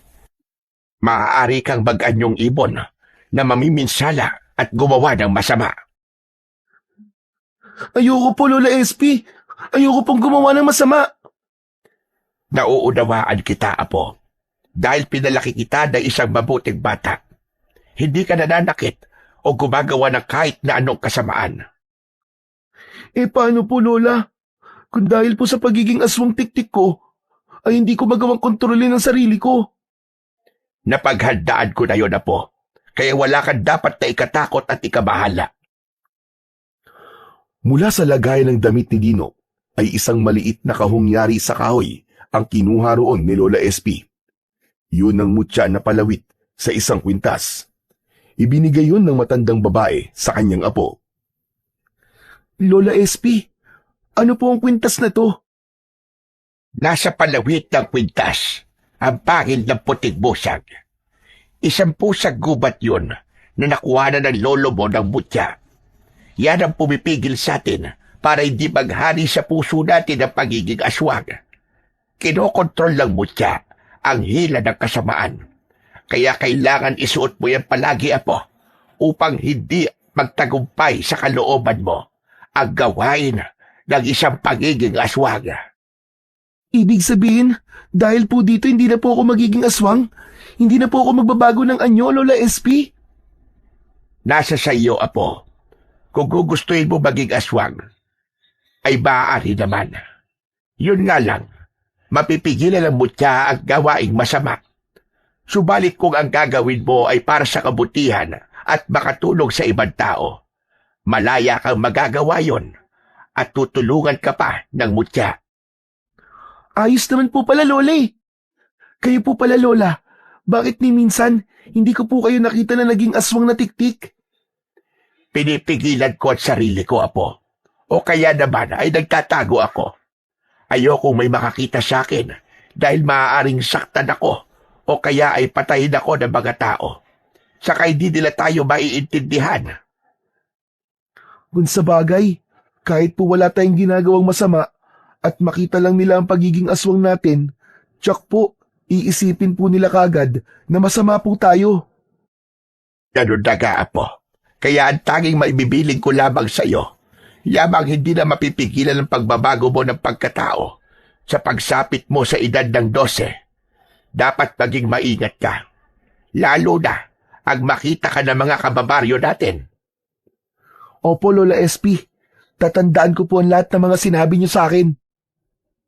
Nakahinga ng maluwag si Lola SP dahil sa wakas ay nasabi na rin niya sa kanyang apo ang lihim na matagal niya nang itinatago at naintindihan siya nito. Tapos na ang kanilang pag-uusap ni Dino nang lumapit sa kanila si Steve. Kagigising lang ng binata. Anong meron, Lola SP, Dino? Parang nagkaroon yata kayo ng conference May sinabi lang sa akin si Lola, pinsan. May narinig ka ba sa mga pinag-usapan namin ni Dino? Wala po, Lola. Kaya nga tatanungin ko sana kayo kasi parang seryosong-seryoso naman po yata ang pinag-uusapan nyo. Hindi naman. May mga tinuro lang ako sa pinsan mo. Pinagsabihan ko rin siya, lalo na't magdo-12 anyos na siya sa susunod na linggo. Oo nga, pinsan. Marami lang pinangaral sa akin si Lola. Uy, magdo-12 ka na pala, pinsan Dapat mabinyagan ka na. Anong binyag? Ay, Lola, oo nga pala. Nabinyagan na po ba ako sa simbahan? Kasi po, wala po akong ninong at ninang Apo, hindi ka nabinyagan sa simbahan. Kasi Kwan. Agad na nahulaan ni Dino ang ibig tukuyin ng matandang babae. Naisip niya na aswang nga pala sila at maaaring hindi mainam ang idudulot nun sa kanila. Gets ko na po, Lola. Dino, hindi binyagan sa simbahan ang tinutukoy ko, ano ka ba? Kundi yung binyagan na, tsuk, yung may pinuputol o kaya ginugupit. Gets ko na din yon, pinsan. Ayoko pa, masakit yun Saka na lang. Oo nga naman, Teban. Ba't pa minamadali mo si Dino? Hayaan mo muna siya. Ikaw siguro ang dapat mabinyagan dahil may nakukursunadahan ka na. Bakit po, Lola? Hindi pa rin po ba nabibinyagan si pinsan? Ano ba yan, pinsan? Nanliligaw ka na. Hindi ka pa pala nabibinyagan. Nakakapote ka pa pala. Hindi, uy. Grabe naman to si Lola SP, Sinisiraan pa ako dito kay pinsan Dino Natawa na lamang ang matandang babae. Nasa ganung pag-uusap at biruan ang tatlo nang may maramdaman silang tila ingay sa labas ng kanilang kubo. Napakunot ang noo ni Steve dahil pamilyar sa kanya ang ingay na yon. Katulad yun nung ingay na kanyang narinig nang makita niyang tumatakbo ang nilalang na nambiktima ng isang babae malapit sa kubo ni Aurora. Nagmamadaling lumabas ng bahay si Steve. Nagtaka naman si Lola SP at Dino. Bakit, Teban? Ano bang meron? May naramdaman po si pinsan, Lola. Sinundan ng dalawa si Steve hanggang sa pinto ng bahay. May tinatanaw ito sa madilim na bahagi ng kasukalan. Wala na siya. Hindi ko na inabutan. Ang bilis niyan tumakbo. Teka, ano ba yung nakita mo, pinsan? May nakita ka nga ba kanina, Teban? Lola, nagpunta siya rito. Yung nilalang na lang bibiktima. Siya'y nakita ko sa may ilog malapit sa kubo ni Aurora. Siguro, gusto niya tayong isunod kaya lamang parang may kinakatakutan siya at nagmamadaling umalis. Nagkatinginan ang maglolang SP at Dino. Halos iisa lang ang pumasok sa isipan ng dalawa ng pagkakataong yun. Marahil, ang mutya na taglay ni Dino, yun ang iniiwasan ng nilalang na yun. May masamang epekto yun sa halimaw na gumagala. Hanggang sa sumapit na ang kaarawan ni Dino. Walang espesyal na nangyari dahil nakasanayan na ni Lola SP at Dino ang hindi maganda kundi palilipasin na lamang ang araw. Hindi naman pumayag si Steve. Gusto niya kahit paano ay magkaroon ng konting selebrasyon sa kaarawan ng kanyang pinsan. Kaya bumili siya ng konting maluluto ni Lola SP upang maihanda sa kaarawan ni Dino. Inimbita ng bata ang kanyang matalik na kaibigan na si Jojo. Wow! Ayos, Dino! Ngayon lang ako makakatikim ng handa mo At may pansit pa. Pampahaba talaga ng buhay. Natural, ngayon lang talaga. Kasi, ngayon lang naman kami naganda Uy, Dino. Salamat sa pag-imbita mo sa akin Sige, Salamat din sa pagpunta mo. Kumain ka lang ng kumain. Ikaw lang naman ang bisita ko eh. Alam mo, nagtatampo na ako sa iyo, best friend. Paano? Hindi na kita nakakasama sa mga lakad. May sarili ka na kasing lakad palagi eh. Pasensya ka na, Jojo ah. Si Pinsan kasi ang madalas kong kasama ngayon eh. Kasi wala din siyang ibang kakilala dito sa baryo natin. Pero hayaan mo, para hindi ka na naiinip, kapag may lakad kami, isasama ka na lang namin. Uy! Ayos yan, para makabanding ko na rin ang pinsan mo. Ay, siya nga pala. Alam mo na ba yung babaeng nakatira sa may ilog? Oo, kilala ko yun. Si Aurora. Tama, Aurora nga ang pangalan nun. Kaibigan namin yun ni Pinsang Steve. Kursulada nga niya yun eh. Ano? Type ng pinsan mo? Naku po! Bakit? Ano bang meron? Maganda naman yun ah. Tapos mabait pa. Kasi nga, may nakapagsabi na may tinatagong lihim daw ang babae yun. Kaya dito tumuloy sa baryo Masantol. Tsaka di mo ba nababalitaan? Mula nang dumating dito yun, ang sabi ng mga naririnig kong marites na kapitbahay ko, nagkaroon ng hindi magandang pangyayari mula nang dumating siya. Uy, grabe ka naman Jojo. Para mo na rin sinabi na may kinalaman si Aurora doon. Ewan ko pero sabi ng ibang taga rito sa atin, dapat iwasan daw ang babae yun. Tsaka, humahanap na sila ng dahilan para iniklamo siya. At nang mapaalis na dito sa baryo natin. Kasi nga, kamalasan daw ang dala niya rito sa ating baryo. Ang tungkol sa mga sinabi ni Jojo kay Dino ay agad na sinabi ng bata sa kanyang pinsan. Gusto mong paniwalaan ko yung mga sinasabi sa ng kaibigan mo si Jojo? Wala akong sinabi na paniwalaan natin, Pinsan. Pero siguro, dapat mag-ready tayo. Bakit nga? Paano kung totoo yung sinabi niya? Imposible yan. Nakita mo naman siguro yung itsura ni Aurora, di ba? Di ba ang ganda-ganda niya? Mukha nga siyang anghel eh. Kapag maganda, hindi na masama, ganun ba yun? Hindi na rin pwedeng maging impacta? Ikaw talaga, pinsan oh. Ang sama ng tabas ng dila mo ah. Nagtatanong lang ako sa'yo, Pinsan. Basta yan si Aurora. Hindi siya gaya ng iniisip mo. Subalit ng sumunod na araw ay ginunantang at nabulabog ang buong baryo Masantol dahil sa isang pumutok na balita. Nalaman na kung anong klaseng nilalang ang pumapatay at sumisipsip ng dugo ng kanyang biktima. Kalat na kalat ang balitang yon sa buong baryo. Totoo po at sinasabi niyo, Kapitan. Oo, Lola SP. Ang sabi na nakakita ay isang babaeng linta daw. Nakita niya na umahon yun mula sa ilog. Itim na itim daw ang buong katawan, gaya ng linta. Tapos may mahabang buhok. May matulis at mahabang dila na siyang ginagamit upang sumipsip ng dugo ng kanyang biktima. Nakakatakot pala kung ganon. Meron pala ganong klaseng nilalang dito sa baryo natin. Nakakagulat talaga kung paano nagkaroon ng ganong halimaw dito sa baryo natin. Ibig sabihin, hindi isang aswang ang nagdadala ng lagim dito sa ating baryo. Hindi kaya kauri din siya ng isang aswang? Iba siya sa mga aswang, Kapitan Rustico. Ang inaalala ko ngayon, paano mapupuksa ang halimaw na yun? At sino pwedeng pumatay sa kanya? Kung ilalapit sa mga pulis ito, baka hindi sila maniwala eh. At pagtawanan lamang ako kung magsusumbong ako sa kanila. Maliban na lamang kung makuha na natin ang video o larawan ang impaktong yun sa aktong pagpatay niya.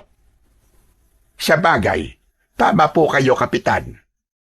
Sana nga Lola SP ay may dumating bigla dito sa baryo at tulungan tayo sa malaking problema ito. Sa di kalayuan ay naroon pala si Dino at napapakinggan ang pag-uusap ng kanyang lola at ni Kapitan Rustico. Kaya nagkaroon ng ideya ang bata. Pero hindi na muna niya ipapaalam sa kanyang Lola SP dahil posibleng hindi siya payagan. Ngunit susubukan niyang gawin na siya lang ang dapat nakakaalam. Kaya ng gabing yon, pagsapit ng hating gabi, nakabilugan ng buwan, ay tiniyak niyang natutulog na ng mahimbing ang kanyang lola at pinsan. Ang plano ng Dino ay pumunta sa ilog upang doon abangan ang pag-ahon ng babaeng linta ayon sa kumakalat na balita. Lumabas ng bahay si Dino at binagtas ang madilim na daan patungo sa ilog malapit sa kubo ni Aurora. Tumambay ang bata sa may ilog habang naghihintay siya ron at nasisinagan siya ng maliwanag na sikat ng buwan. Ay may naramdaman siyang kakaiba sa kanyang katawan. Ilang araw nang nakalipas ang kanyang kaarawan at ganap na siyang 12 anyos. Maya-maya pa ay naramdaman ni Dino ang pagbabago ng kanyang itsura. Gumaspang at kumapal ang kanyang balat. Nagkaroon siya ng matutulis na kuko at humaba ang kanyang mga binti. Subalit, gaya ng nasabi ng kanyang Lola SP, mangyayari talaga ang ganung pagbabago sa kanyang katawan. Pero makokontrol ng suot niyang mutya na pangil ng puting musang ang anumang sinasabi ng kanyang katawan. Kaya ang pagiging aswang tiktik niya ng pagkakataong yun ay dumaan lamang. Maya-maya pa ay bumalik na sa dati ang itsura ni Dino. Namalagi sa kinaroroonan niyang lugar ang bata habang nakamasid siya sa ilog. Maya-maya pa ay narinig niya at nakaramdam siya ng tila pagkulo ng tubig sa ilog. Lumikha yun ng ingay na tila bumubulwak. Titig na titig si Dino sa umaalimbukay na tubig sa gitna ng ilog. Maya-maya pa'y mula sa ilalim ng tubig ay lumitaw ang sinasabing babaeng linta. Nakakatakot ang itsura nito. Napakaitim ng kulay at nagliliwanag ang namumuting mata. Tuloy-tuloy itong umahon sa tubig. Sinundan yun ni Dino habang pakubli-kubli ang bata sa mga matataas na damo para sundan ang babaeng linta. Tsak na maghahanap na naman siya ng aatakihin niya. Hahanap siya ng bibiktimahin. Hindi ito maaari. Kailangan mahadlangan ko ang babaeng linta na to. Hindi ako papayag na may patayin siya. Kanina lang, naging aswang tiktik ako. Ang pagiging aswang ko ang gagamitin ko para pigilan siya. Ako ang makakaharap niya. Mabilis tumakbo ang babaeng linta, pero nakasunod pa rin sa kanya si Dino. Maya-maya pa ay huminto ang impakto na tila naramdaman na may sumusunod sa kanya. Nagpalinga-linga na parang merong hinahanap. Nang makaramdam ito na tila may panganib na nag-aabang sa kanya, laking gulat ni Dino dahil nagbago ang anyo ng babaeng linta. Hala! Ano nangyayari sa babaeng linta? Bakit ganon? Bigla siya nabuwal! Natumba ang babaeng linta. Kitang-kita ni Dino ang sunod na nangyari sa halimaw. Mula sa pagiging babaeng linta, ay naging isang dambuhalang linta ito na kumikislot-kislot at gumagapang. Hindi makapaniwala ang bata nang makita niya ang pinatutunguhan ng dambuhalang linta na gumagapang. Naku po, nalintikan na! Papunta sa kubo ni Aurora! Mukhang siya ang gagawing biktima! Patagong lumapit si Dino sa kubo ng dalaga. Nag-abang siya ng susunod na mangyayari. Gusto na sana niyang sumunod upang pumasok sa loob upang iligtas ang babae. Kaya lamang, wala siyang narinig na anumang ingay mula sa loob. Wala ring sigaw mula kay Aurora kung siya man ay ginawang biktima ng babaeng linta. Tahimik lamang ang loob ng kubo. Naghintay pa ng ilang minuto si Dino habang nakakubli sa isang puno at nakatingin sa kubo. Mula sa pinagkukubliang lugar ay nakita niya na lumabas ng kubo si Aurora. Nakatapis ang malapad na tela sa katawan nito. Wari bang may hinahanap sa labas ng kubo. Nang wala na siyang makita, ay pumasok na uli sa loob. Laking taka ni Dino sa kanyang nakita. Walang anumang nangyari kay Aurora, samantalang sa loob ng kubo pumasok ang dambuhalang linta. Ano kayang ibig sabihin nun? Posible kayang si Aurora ang babaeng linta? Walang pwedeng sumagot ng tanong na yon sa isipan ni Dino. Subalit malakas ang kanyang kutob.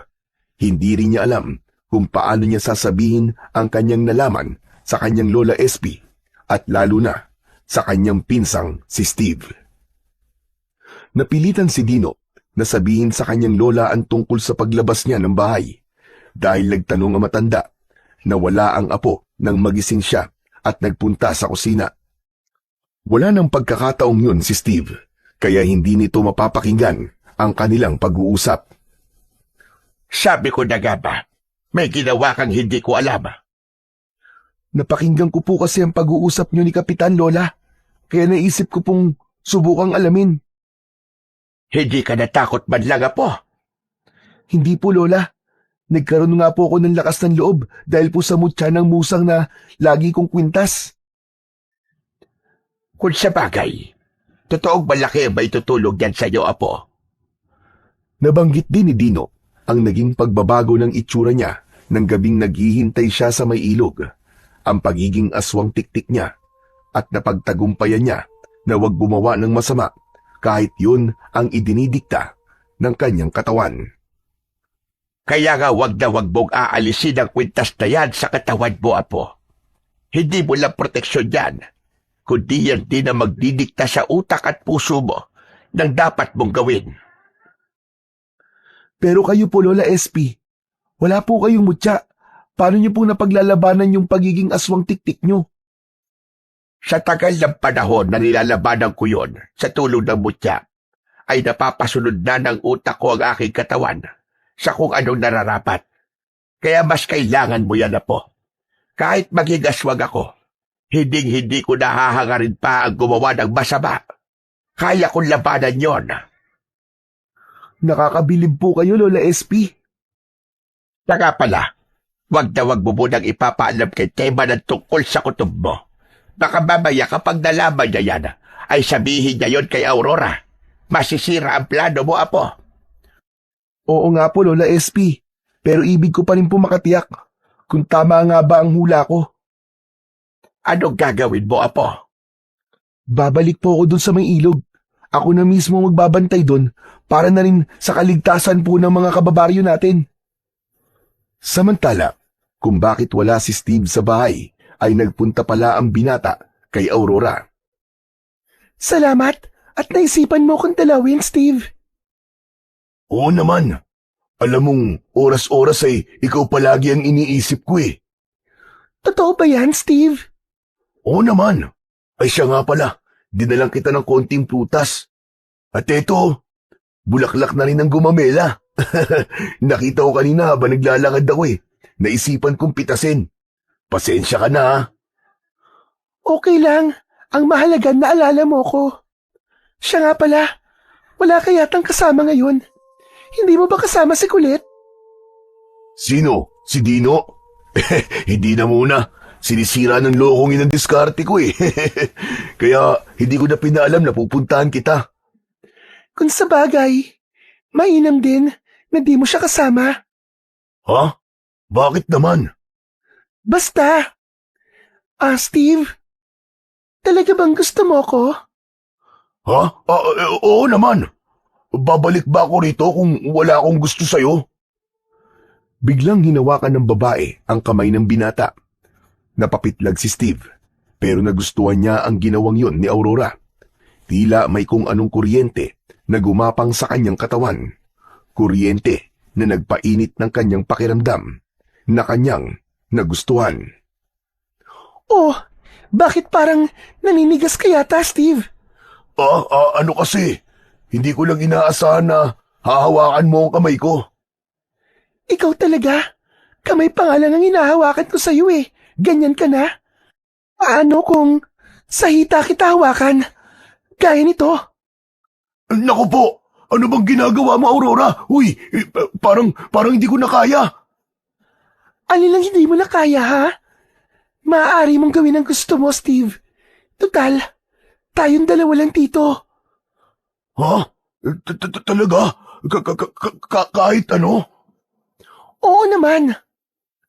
Akmang yayakap sana si Steve kay Aurora dahil natatangay na siya ng kanyang nararamdaman nang makarinig siya ng boses mula sa labas ng kubo. Boses yun ng batang si Jojo. Anak ng kagaw naman, oo. Bakit nagkaroon pa ng istorbo bigla? Ayun na nga eh. Malapit na eh. Isang-isa na lang eh. Makakapupog na ako eh. Ay nako, naunsyami pa. Tumayo si Steve at lumabas ng kubo. Hinarap nito si Jojo. Pagalit na kinumpronta ni Steve ang bata. Ano bang kailangan mo ha, bata? Di ba, ikaw yung pinsan ni Dino? Nakita kasi kita na pumasok ka dyan sa kubo eh. Itatanong ko sana kung kasama mo ang kaibigan ko.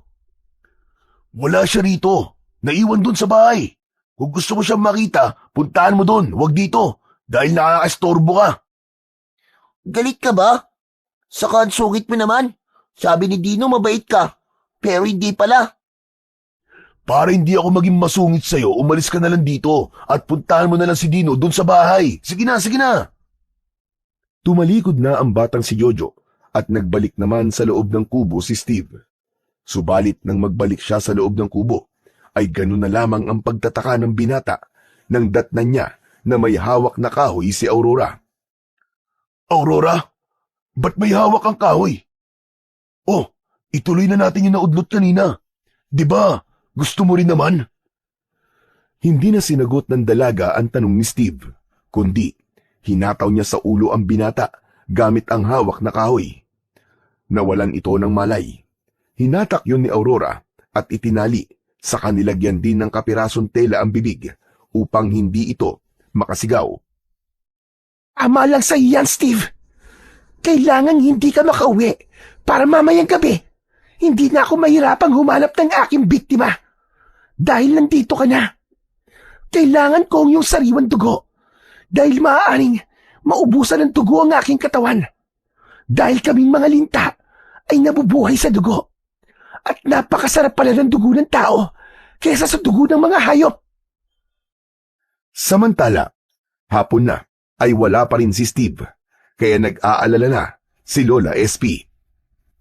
Talaga bang hindi mo alam kung saan nagpunta ang pinsan mo, Dino? Hindi nga po, Loli. Wala siyang sinabi sa akin eh. Pero kung may pupuntahan man si pinsan, malamang dun po yun sa bahay ni Aurora. Diyos ko, delikado yun sa kanya. Lalo na ngayong sabi mo nga posibleng ang babaeng yun ang nilalang na sumisip-sip ng dugo. Isang babaeng linta. Siguro mas maigi po kung pupuntahan ko na lang po siya. Aalamin ko po kung naroon nga po siya. At dapat ko na siyang mapauwi bago pa may mangyaring masama sa kanya. Naglalakad si Dino nang nakita niya ang kanyang kaibigang si Jojo. Uy, best friend, buti nakita kita. Dapat kanina pa kita pinuntahan eh. Kaya lang, may inutos sa akin ng lolo ko. Akala ko nga nandun ka sa kubo ng babae, dun sa may ilog. Nagpunta ako dun kanina eh. Ha? Nanggaling ka dun? Oo, kasi nga nakita ko nandun yung pinsan mo. Akala ko nandun ka rin eh. Nagalit pa nga siya sa akin eh. Ewan ko ba kung bakit mainit ang ulo niya sa akin. Tinanong ko lang naman kung kasama ka niya. Sige tol, kailangan ko munang puntahan dun si pinsan ha. Hinahanap kasi siya ni Lola eh. Salamat. Yayayain pa naman sana kita, tol. Tol, sa sunod na araw na lang. Saka papadilim na rin eh. Kailangan ko nang sunduin si Steve kina Aurora. Kanina pa kasi siya hindi umuwi eh. Hindi na pinilit pa ni Jojo si Dino, kundi hinayaan na lamang nito na puntahan ng kaibigan ang kanyang pinsan. Nang makarating si Dino sa kubo ni Aurora, ay naroon sa labas ng bahay ang dalaga. Lumapit ito at kinausap ang dalaga tungkol kay Steve. Oo, nanggaling nga dito si Steve kanina. Kaya lang, kanina pa siya umalis. Bakit, Dino? Hindi pa ba siya umuwi? Hindi pa eh. Kaya nga nagpunta na ako rito. Baka may pinuntahan lang at pauwi na rin. Kaya umuwi ka na rin dahil dumidilim na. Hindi na pinilit pa ni Dino na alamin kung nagsasabi nga ba ng totoo ang dalaga dahil may nabuo na rin siyang plano. Nagkunwaring umuwi ang bata, subalit ang totoo ay nagtago lamang siya sa isang madamong lugar. Doon siya maghihintay ng dilim. Iba kasi ang nararamdaman niya. Malakas ang pakiramdam niyang nasa loob ng bahay ni Aurora ang kanyang pinsan. Hanggang sa sumapit na nga ang dilim, nagsimula na ring magbigay ng bahagyang liwanag ang sikat ng buwan. Mula sa lugar na pinagkukublihan ni Dino, ay nakita niyang lumabas ng bahay si Aurora. Nanlaki ang mga mata niya dahil nakita niyang walang saplot ang katawan ng dalaga. Si Aurora, nakaburlis habang lumalabas ng kubo. Saan pupunta yan? Sa ilog. Doon siya pupunta. Kailangan masundan ko siya. Maingat na sinundan ni Dino ang dalaga. Pagdating sa ilog, ay tuloy-tuloy itong lumusong sa tubig hanggang sa tuluyan na itong lumubog sa malalim na bahagi. Matagal sa ilalim ng tubig ang dalaga. Hala, bakit ganun? Sobrang tagal niya sa ilalim ng tubig. Nakakahinga siya ng matagal sa ilalim. May kakaiba talaga sa kanya. Matagal din ang pinaghintay ni Dino hanggang sa nakita niya na tila kumulo at bumulwak ang tubig sa lugar na nilubugan ni Aurora. Gaya ng minsang nakita niya ay biglang lumitaw doon ang isang kakaibang nilalang. Katulad ng minsang nakita na niya. Anak ng teteng, hindi ako maaaring magkamali. Siya na nga yung sinasabing babaeng linta. At si Aurora nga yun. Siya ang babaeng linta. Pero nasan si Pinsan? At sabi sa akin ni Jojo, nakita niya sa bahay ni Aurora. Naku po, nasa panganib ang buhay ni Pinsan. Teka, umahon na sa tubig ang babaeng linta. Pabalik siya sa bahay. Sinundan ni Dino ang babaeng linta na si Aurora sa pagbabalik nito sa kubo. Sumilip siya sa mga siwang ng dingding. Tama ang kanyang hinala. Nasa loob nga ng kubo ang kanyang pinsan na si Steve. Biyag ni Aurora ang kanyang pinsan. Nakita niyang nakatali ang mga kamay at paa nito. Meron ding tela na nakapasak sa bibig nito. Hindi ito maaari. May gagawin siyang masama sa pinsan ko. Sa loob ng kubo ay nasa harapan na ni Steve ang babaeng ninta. Inalis nito ang tela na nakatakip sa bibig ng binata. Ikaw? Ikaw si Aurora? Ikaw ang halimaw? Oo, isang babaeng linta na ngayon ay pagsasawaan ka, Steve. Para sa akin ang lahat ng dugo mo. Hayop ka! Ikaw pala ang pumapatay at sumisipsip sa dugo ng mga tao! Oo, ako nga. Dahil yun ang pagkain ko. At yun din ang magpapanatili ng aking lakas at kabataan bilang babaeng linta. Peke pa lang yung kagandahan dahil isa kang halimaw! Masama ka! Kampong ka ng dyablo! Kahit ano pang sabihin mo, wala na akong pakialam. Ang tanging alam ko ngayon ay mapapakinabangan kita.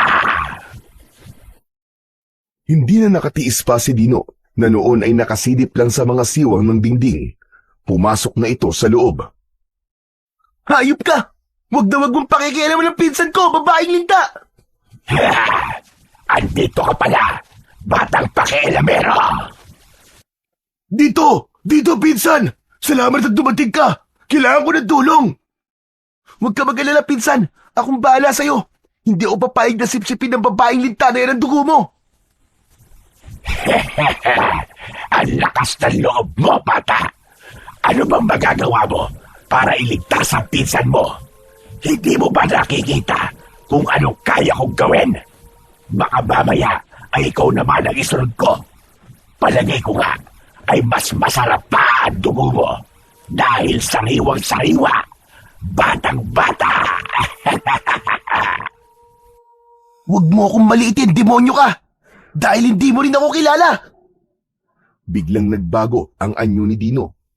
Nagkaroon siya ng mahahabang braso at binti na tinubuan din ng matutulis na kuko. Naging mabalasik din ang mga mata ng bata at nagkaroon ng mahabang dila. Isang bata pero nakakatakot na aswang tiktik ang anyo ngayon ni Dino. Hindi makapaniwala si Steve sa nakitang pagbabago ng kanyang pinsan. O ngayon, kilala mo na siguro ang batang minamaliit mo, Aurora! Akala ko magiging masarap kang putahe, bata. At matitikman ko ang sariwa mong dugo. Ngunit hindi pala. Kundi malalason pala ako sa dugo mo. Kaya ang dapat sa'yo ay maunang mamatay. Pinahaba ng babaeng linta ang kanyang dila upang ipulupot yun sa katawan ng aswang na si Dino. Subalit hinarang yun ng dila din ni Dino na pinahaba din niya. Kaya dila sa dila ang naging labanan. Tila mga ahas na naglilingkisan ang kanilang mga dila. Takot naman na napaurong si Steve habang nakagapos ang kanyang mga kamay at paa. Dahil walang nais magpatalo sa lingkisang nangyayari ng kanilang mga dila, kaya naghiwalay din ang mga dila ng dalawang nilalang. Ngayon naman ay inatake ng babaeng linta ang batang aswang. Binugahan niya ito ng malapot na likido. Kakaiba ang amoy ng likidong ibinuga ng babaeng linta sa mukha ni Dino. Nagalit siya at gamit ang kanyang matutulis na kuko ay ibinaon niya yon sa katawan ng babaeng linta. Mabilis na bumaon ang matutulis na kuko dahil malambot ang katawan ng babaeng linta. Ang bawat sugat na likha ng matutulis na kuko ng batang aswang ay iniinda ng babaeng halimaw. Mula sa mga butas sa katawan ng linta na likha ng kuko ng aswang ay lumalabas doon ang masaganang dugo. Ang sagupaan ng halimaw na babaeng linta at batang aswang ay nagpatuloy. Wala isa man sa kanila ang ibig na magpatalo. Ginawa ni Dino ang lahat ng makakaya niya upang tapusin na ang babaeng linta. Subalit nang maramdaman ng babaeng linta na nasa peligro na ang kanyang buhay, ay nagbago ito ng anyo. Naging isang dambuhalang linta ito na gumagapang papalabas ng kubo. Bago pa ito makalabas, ay siya namang pagdating ni Lola SP na sumunod pala kay Dino dahil hindi na ito bumalik. Nakita ng matandang babae ang batang aswang. Agad niyang nalaman na yun ay si Dino. Upang matulungan ni Lola SP ang apo, siya man ay nagbago na rin ng anyo at naging isang aswang tiktik din. Humarang siya sa daraanan ng dambuhalang linta na patungo sa ilog. Dahil naroon ang kanyang kaligtasan. Sapagkat hindi makakaya ng mga aswang na lumubog sa ilog at manatili ng matagal sa ilalim ng tubig. Hindi pumayag si Lola SP na makapunta sa ilog ang dambuhalang linta.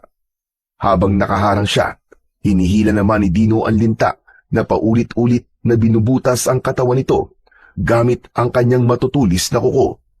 Kaya lalong lumalabas ang dugo sa katawan ng madulas na halimaw. Upang tiyakin ang kamatayan ng babaeng linta, ay kinuha na ni Dino ang kanyang suot na mutya ng pangil ng musang. Ibinaon yun sa katawan ng babaeng linta.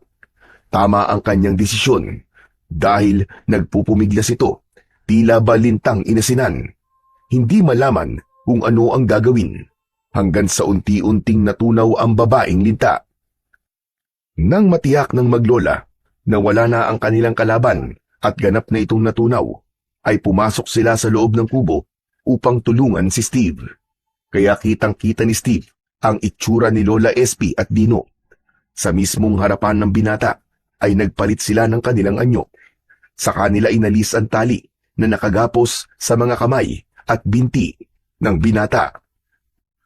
Hindi ako makapaniwala na mga aswang kayo, Lola SP, Dino. Apo, saka na namin ipapaliwanag sa iyo ang lahat. Pero wala kang dapat ikatakot, pinsan. Dahil hindi kami aswang na gaya ng iba. Mababait kami at ang hangad lang namin ay kabutihan para sa mga taga rito sa baryo. Wala na ang babaeng linta, kaya makakauwi na tayo.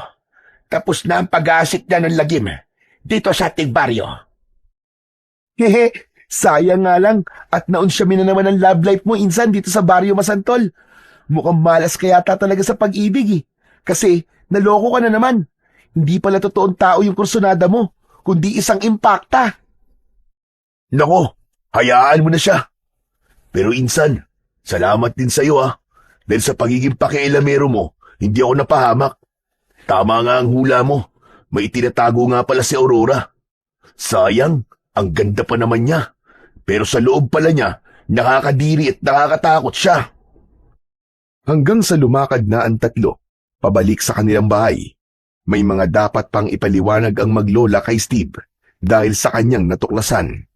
Pero isa lang ang tiniyak ni Lola SP. Wala sa lahi ni Steve ang aswang, kaya hindi ito matutulad sa kanila. Ganun pa man, isang aswang na hindi dapat katakutan sina Lola SP at Dino, kundi aswang na handang tumulong para sa kaligtasan at kapayapaan ng kanilang lugar. Sa pagkawala ng babaeng linta, muling babalik ang katahimikan at kapayapaan sa buong baryo. At kung sakaling may dumating mang bagong nilalang na may hatid na lagim, naroon si Dino, ang batang aswang na magtatanggol sa kanila. Walang isinilang na masama dahil lahat tayo ay isinilang na mabuti ang puso.